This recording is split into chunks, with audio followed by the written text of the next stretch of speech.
ప్రసాద్. ఇక మరోవైపు విజయవాడ నుంచి మా ప్రతినిధి పిఎంఆర్ చంద్రశేఖర్ సిద్ధంగా ఉన్నారు. చంద్రశేఖర్, చంద్రబాబు నాయుడు మరి కాసేపట్లోనే ఢిల్లీ బయలుదేరినట్టుగా తెలుస్తుంది. దీనికి సంబంధించి మోర్ అప్డేట్స్ ఏంటి?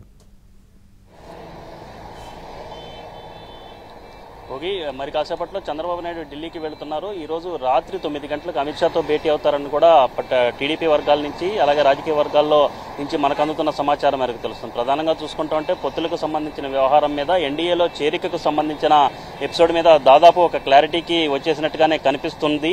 ఖచ్చితంగా తెలుగుదేశం పార్టీ ఎన్డీఏలో చేరడం దాదాపు ఖాయమే అనే అభిప్రాయం అయితే పార్టీ వర్గాల్లో కావచ్చు, ఇక్కడ ఏపీ సర్కిల్స్ లో కూడా ఇదే రకమైన అభిప్రాయం వ్యక్తమవుతుంది. జరుగుతున్న పరిణామాలు కూడా ఆ దిశగానే అడుగులు వేస్తున్నట్టుగా కనిపిస్తుంది. కానీ ఆసక్తికరమైన పరిణామాలు ఇవాళ చోటు చేసుకున్న పరిస్థితి కనిపిస్తుంది. సో ఇవాళ మరి కాసేపట్లో చంద్రబాబు నాయుడు ఢిల్లీ వెళ్తున్నారనగా కొద్దిసేపటి క్రితమే అచ్చెన్నాయుడు అలాగే నాదెండ్ల మనోహర్ ఇద్దరు కలిసి ఉమ్మడి సమావేశాన్ని ఏర్పాటు చేశారు. ఈ ఉమ్మడి సమావేశంలో అంటే ఉమ్మడిగా మేనిఫెస్టో విడుదల చేసే దిశగా ఈ నెల 17వ తేదీన చిలకలూరిపేటలో ఒక భారీ బహిరంగ సభను ఏర్పాటు చేసి ఆ భారీ బహిరంగ సభలో ఉమ్మడి మేనిఫెస్టోని విడుదల చేస్తాము, టీడీపీ జనసేన రెండు పార్టీలు ఉమ్మడి మేనిఫెస్టోని విడుదల చేస్తాయని చెప్తున్న పరిస్థితి కనిపిస్తుంది. సో ఈ నేపథ్యంలో పొత్తులకు సంబంధించి మరొక 2-3 రోజుల్లో క్లారిటీ వస్తుంది అన్న అభిప్రాయం వ్యక్తమవుతున్న తరుణంలో ఈ రెండు పార్టీలే కలిసి ఉమ్మడి మేనిఫెస్టోని విడుదల చేసే దిశగా అడుగులు వేయడం అనేది కొంత కీలకమైన అంశంగా కనిపిస్తుంది. పొత్తులకు సంబంధించి ఒకవైపు క్లారిటీ ఉంటుంది, బీజేపీ జనసేన అలాగే టీడీపీ 3 కలిసి వెళ్తాయన్న ప్రచారం ఒకవైపు పెద్ద ఎత్తున జరుగుతోంది. సీట్ల సర్దుబాటు వరకు కూడా వెళ్లిపోయింది అనుకుంటున్న తరుణంలో ఈ ఉమ్మడి మేనిఫెస్టోకి సంబంధించిన వ్యవహారం తెర మీదకు రావడం, అందులో టీడీపీ జనసేన ఈ రెండు పార్టీలు మాత్రమే